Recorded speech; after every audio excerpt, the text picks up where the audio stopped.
Just want to insert into this edition of the Daily News, which fortunately or unfortunately took a little while thanks to internet challenges. We've been having serious challenges with our service provider, Flow Lime, and so up on the heels of doing our first presentation, we are now able to happily report that the 43 crew members aboard the Morella Discovery 2 safely made it home yesterday. Yippee! Should we be jumping for joy, or should we continue what has been an introspection on the happenings as it relates to this group of Jamaicans? I know the discussion has been rife in the media, in spaces both locally and internationally, and this is an issue for healthy debate, and I'm finding it fascinating. I have my own two bits on the whole idea, considering that there had to be a charter flight from the UK with TUI Airways to get these 43 persons home. And for those of you who understand anything about charters, it really does cost a pretty penny. And if we were to launch a debate, there are things I would bring up. For example, the question could have been asked, should Jamaica have borne the cost of this alone, considering that we were not the only ones implicated in this decision? Meaning that TUI, the same company that owns Morella Discovery, they had a hand in the decision not to disembark passengers. And should we therefore have had a shared agreement in the cost? Question is too, did we have a shared agreement? So we don't know. So if I were to debate this, I would have brought that up as a question. The question too that jumps right away out of the Observer reporting that the crew made it safely home on May 7th is that there are 8 persons of the 43 who have retained the services of Jennifer Houston. That's an interesting name. Houston, who is an attorney at law, and the intent is to file a suit against the Jamaican government for closing the border and preventing them from returning to the land of their birth, denying them their constitutional right. This could be another topic up for discussion, and I know it will take precedence in the courts. There are those who will say, oh, well, it is before the courts, let us not try it in the public domain. But of course, it has become such a sensational issue that the conversations will be rife left and center. The passengers, the crew actually, they state that their constitutional rights have been infringed upon, and they were harmed by their government denying them entry. In all honesty, I am excited to see how this will play out.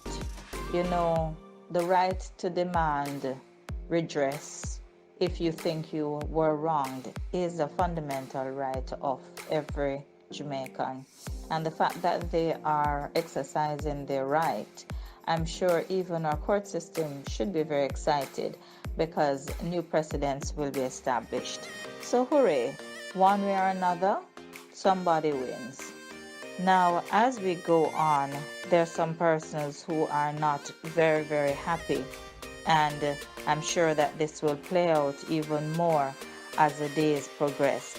But one thing is sure, they have returned to the island. They were able to get their repatriation done. They, as was the government would have said, would have been taken into state quarantine, and there is a system in place to ensure their well-being over 14 days during the traditional quarantine period.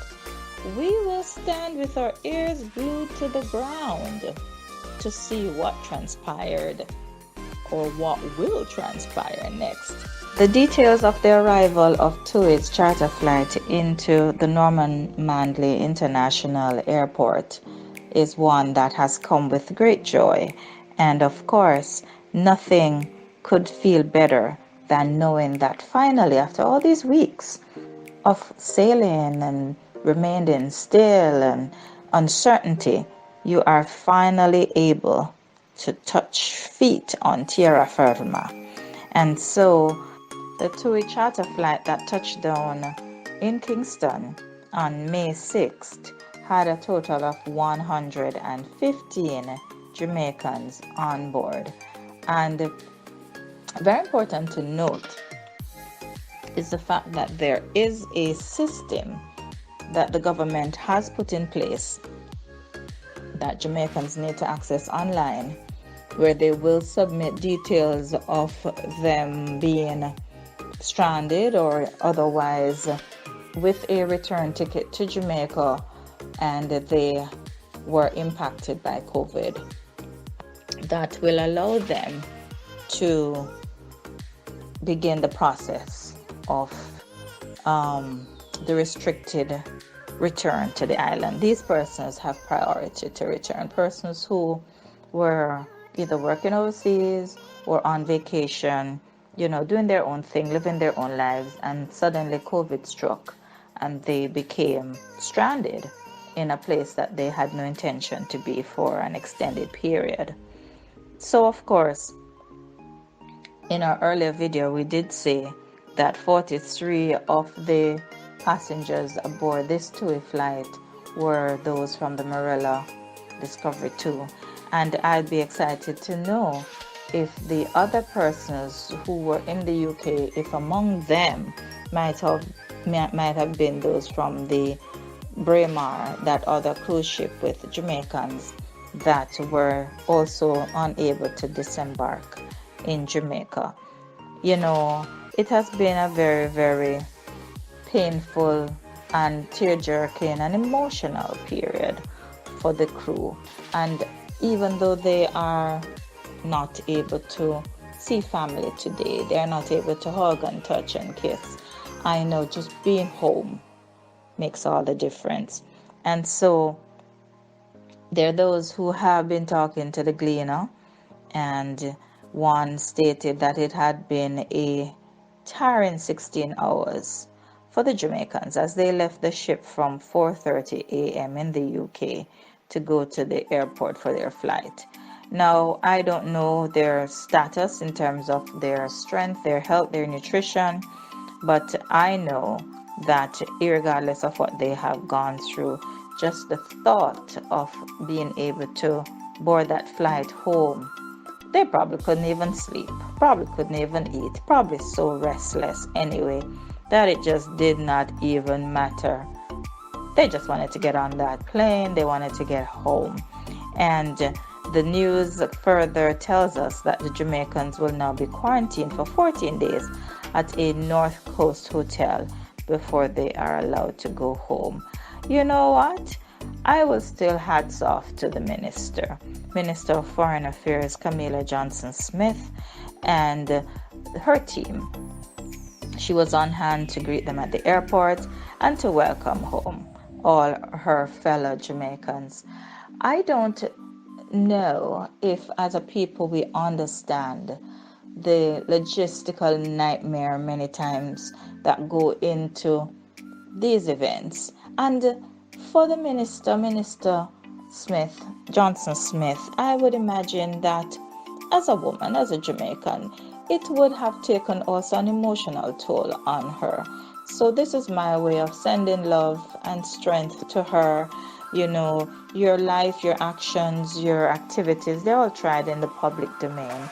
But it is when you have gotten to the point where you are solely responsible to ensure execution happens, and it does, that you really can pat yourself on the shoulder, whether anybody does it for you or not, and say, job well done. So well done Minister, no life lost, no bloodshed.